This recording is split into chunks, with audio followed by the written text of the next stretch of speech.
Welcome to Fix Your Apps. In this video, I'll show you how to write Arabic word in mobile keyboard, step by step. Now let's get started. First, open the Settings app on your iOS device. This is where you control all your phone's system preferences. Next, tap on General.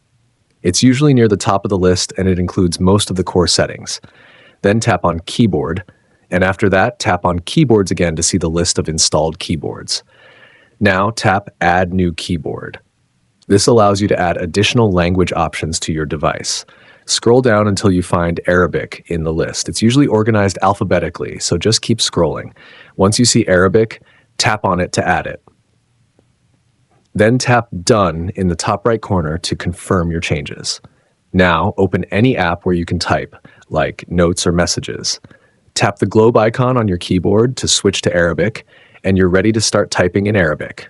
Thanks for watching, and don't forget to subscribe to Fix Your Apps for more quick and helpful mobile tips.